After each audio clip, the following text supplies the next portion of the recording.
el sorpresa. Golpeó la puerta de la sala y entró directo a mi pecho, pero no se sintió como alegría. Se sintió como un impacto. La habitación estaba llena de luces cálidas, serpentinas plateadas, y cada rostro que amaba, todos gritando mi nombre, celebrándome. Y en el centro, Mateo, mi Mateo, sosteniendo un pastel con 34 velas, su sonrisa tan amplia y genuina que me quemaba. Él había hecho todo esto. Él, el hombre predecible, el hombre tranquilo, había orquestado este caos de amor para mí. Y yo, en medio de los abrazos y los flashes, solo sentí una náusea helada, una culpa tan pesada que casi me dobla las rodillas. Quería sonreír, quería llorar de gratitud, pero mi cuerpo estaba rígido. Era la mujer más amada de la habitación, y al mismo tiempo, la mentirosa más grande. Mi mirada, casi por instinto, buscó el bolsillo donde vibraba mi teléfono, esperando un mensaje que no era el suyo. Esta historia apenas comienza y ya se siente intensa. Si te gustan las narrativas humanas y reales, suscríbete al canal para no perderte cómo termina esto, y me encantaría saber desde dónde me estás viendo. Déjalo en los comentarios para que podamos conectar. Nuestra vida, hasta ese momento, había sido un sinónimo de confort. Llevábamos 8 años en ese apartamento en la Ciudad de México, un espacio que habíamos construido con paciencia. Mateo es ingeniero, un hombre de estructuras, de lógica. Nuestra relación era su proyecto más estable.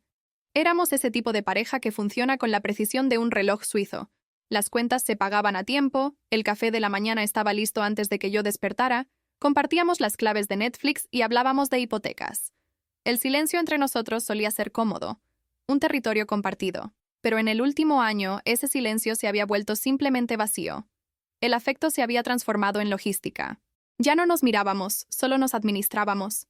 Era un puerto seguro, sí, pero los barcos en el puerto seguro no se mueven, y yo sentía que me estaba oxidando. Yo, Julieta, arquitecta, paso mis días diseñando espacios para que otras personas vivan, mientras yo me sentía como un fantasma en el mío. Me sentía funcional, pero no deseada. Me sentía agradecida por la estabilidad de Mateo, por su bondad inquebrantable, pero esa gratitud se sentía como una deuda impagable. La inquietud era física, una vibración bajo la piel. Me miraba al espejo y veía a una mujer de 34 años que estaba observando su propia vida desde afuera, como si viera una película aburrida. Y la culpa era inmensa. ¿Qué clase de persona tiene a un hombre bueno, una vida buena, y aún así siente que se está asfixiando? Temía que solo esto, esta calma predecible y beige, fuera el resto de mi vida. Entonces apareció Adrián. No fue planeado. Fue inevitable, como la humedad que se filtra por una grieta. Era un cliente, carismático, intenso, todo lo opuesto a la calma de Mateo. Me miró de una manera que yo había olvidado que existía. No era amor, quiero ser clara. Era una fuga. Era la necesidad de sentir riesgo, de sentirme viva, de ser vista de nuevo. Aunque fuera bajo una luz falsa y peligrosa. Llevábamos 4 meses viéndonos en clandestinidad. Esas reuniones eran descargas de adrenalina, el antídoto a mi vida funcional. Adrián era mi secreto sucio. La prueba de que todavía podía hacer algo impredecible, aunque fuera algo destructivo. Cada mensaje de texto era una pequeña descarga eléctrica que me recordaba que mi corazón aún latía. Y entonces, la fiesta.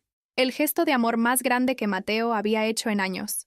Mientras él hacía un brindis, con la voz quebrada por la emoción, hablando de nuestros 8 años, de cómo yo era su pilar, yo estaba de pie, sonriendo con la cara entumecida. La ironía era brutal. La única sorpresa que mi cuerpo ansiaba, que mi sistema nervioso adicto esperaba, era una vibración del teléfono. Adrián sabía de la fiesta, por supuesto. Le había contado. Y él, con esa falsa caballerosidad del amante, había prometido no interferir, no arruinar mi noche. Pero yo quería que la arruinara. Quería que interfiriera. Quería la tensión. La fiesta de Mateo, su acto de amor puro, se convirtió en el escenario iluminado de mi traición. En medio del brindis, mientras todos levantaban sus copas, sentí que el aire me faltaba. La sonrisa se había congelado en mi rostro. Dolía. Mateo me miraba con un orgullo que me partía en dos. Él estaba orgulloso de mí, de nosotros. Y yo solo podía pensar en el otro. Me sentí tan pequeña, tan mezquina. Vi a mi madre sonriendo entre la gente, a mis amigos de la universidad. Todos estaban allí para celebrar una versión de mí que ya no existía, una farsa que yo misma había construido. La música sonaba fuerte, pero en mi cabeza solo había un zumbido ensordecedor. La culpa no era un pensamiento, era un estado físico, una presión en la garganta que me impedía tragar la champaña. Estoy tan emocionada. Necesito un minuto. Mentí, tocando el brazo de Mateo mientras las lágrimas de cocodrilo brotaban. Él asintió, comprensivo, creyendo que sus esfuerzos me habían conmovido hasta ese punto. Corrí al baño. No. Huí. Cerré la puerta y el clic del cerrojo fue el sonido más aliviador del mundo. Me apoyé contra los azulejos fríos, mi respiración agitada. El silencio repentino del baño era ensordecedor comparado con la fiesta al otro lado. Me miré en el espejo. Mi maquillaje estaba perfecto. Mi sonrisa falsa había desaparecido. Solo quedaba la mirada de una adicta. La gratitud por la fiesta había desaparecido, reemplazada por la necesidad urgente de mi dosis de riesgo. Saqué el teléfono del bolsillo. Mis manos temblaban ligeramente. La pantalla iluminó mi rostro en la penumbra. Deslicé el dedo sobre las notificaciones. Nada. Abrí la aplicación de mensajes. Adrián. Leído. Él había prometido no escribir, y por primera vez había cumplido su palabra. Y lo que sentí no fue alivio por no haber sido descubierta. Fue un vacío helado. Un vacío profundo y furioso. Estaba enojada. Enojada porque él no había interrumpido, porque no me había dado la emoción que necesitaba. Y en ese instante, bajo la luz fría del baño, lo entendí. No estaba enamorada de Adrián. Estaba enamorada de la destrucción que él representaba. La rabia se disolvió tan rápido como llegó, dejando solo una vergüenza pastosa. ¿En esto me había convertido? Una mujer que en su propia fiesta de cumpleaños, organizada por el hombre que la ama, se esconde en el baño esperando un mensaje de otro. Me sentí patética. El reflejo en el espejo era el de una extraña, una yonki de atención barata. Me mojé la cara. El agua fría un intento patético de borrar la culpa. Respiré hondo. Practiqué la sonrisa de emoción abrumadora en el espejo. Los ojos no me acompañaban, estaban muertos. Salí del baño, volví a la luz, volví a la mentira. Abracé a Mateo con fuerza. Es la mejor fiesta de mi vida, mi amor. Gracias. Eres increíble. Las palabras salieron con la fluidez de un guión bien ensayado. Él me abrazó de vuelta, aliviado de mi emoción. El resto de la noche fue una actuación. Soplé las velas, abrí regalos, bailé. Pero estaba disociada. Cada risa, cada gracias, se sentía como metal en mi boca. Observaba a Mateo interactuar con nuestros amigos, tan orgulloso, tan feliz, y cada gesto de su amor era un cuchillo que se clavaba más profundo en mi culpa. La fiesta no había sido una celebración, había sido mi sentencia. Los días siguientes fueron una niebla de sobrecompensación.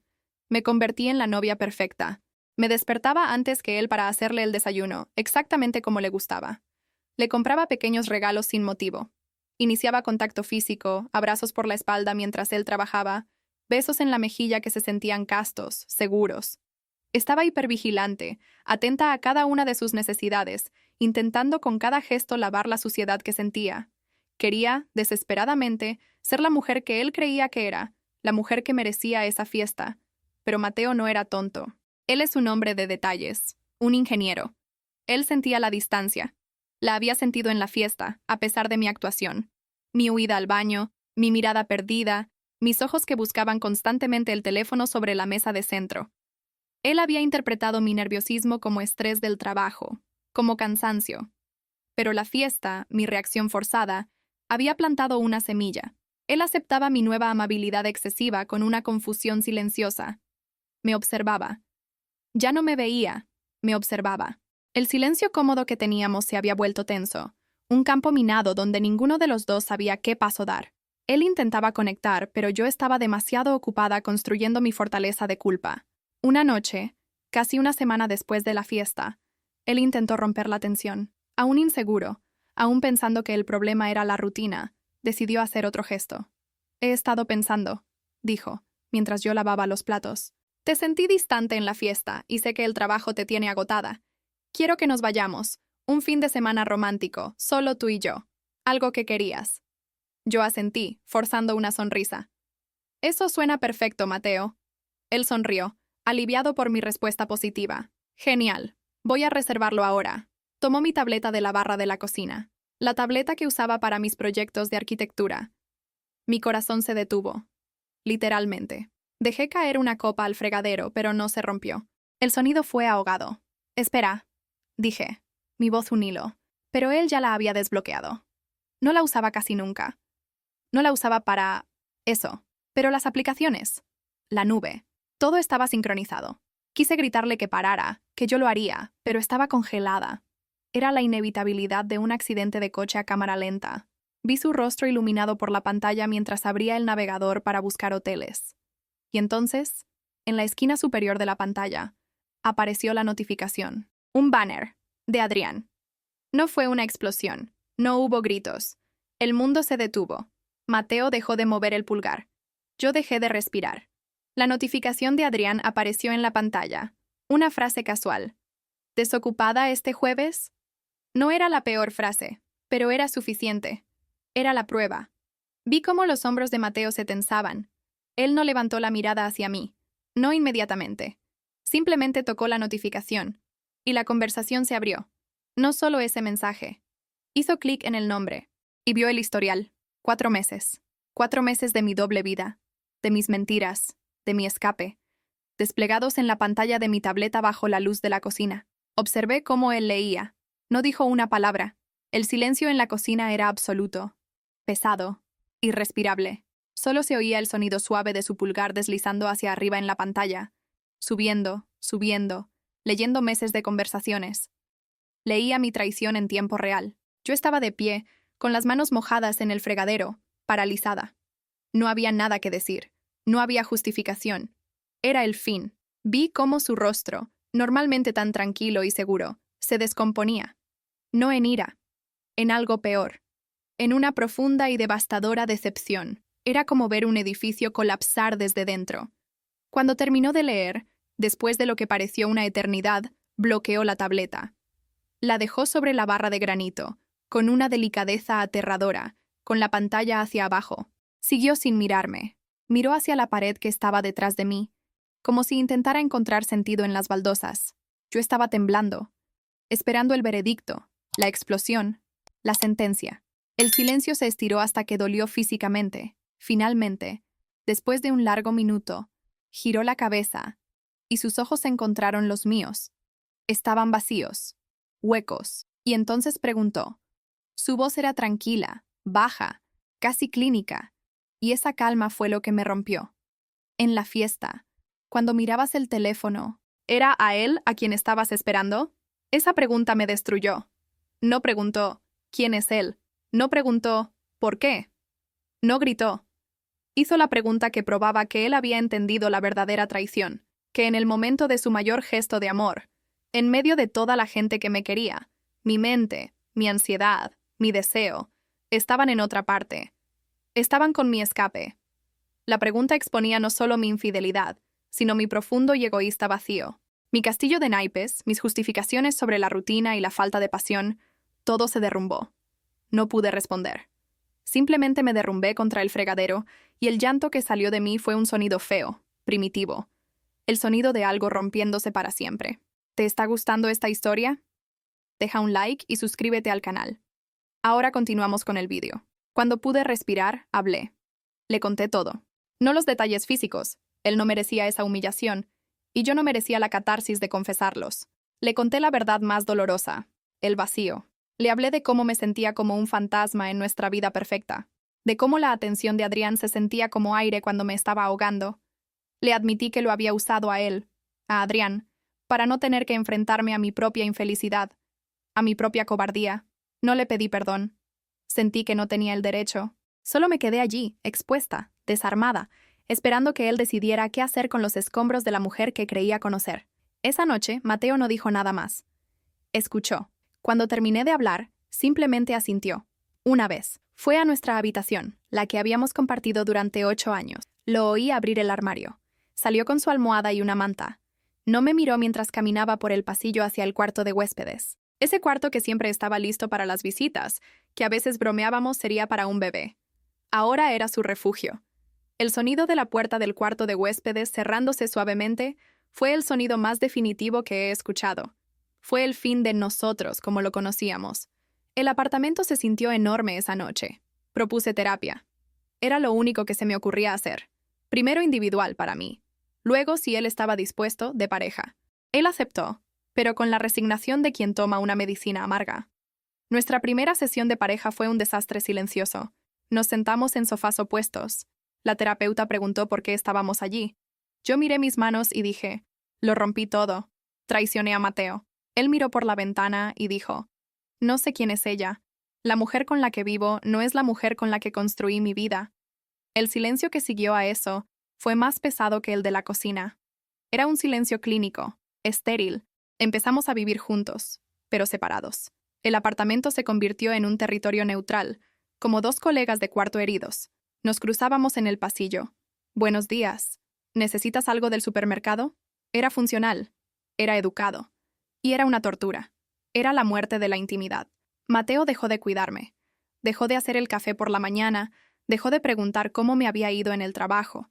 Había dejado de intentar arreglarme, y esa ausencia de su cuidado, de ese pilar en el que me había apoyado incluso mientras lo traicionaba, dolía más que cualquier grito o acusación. Me di cuenta de que había dado por sentado su amor.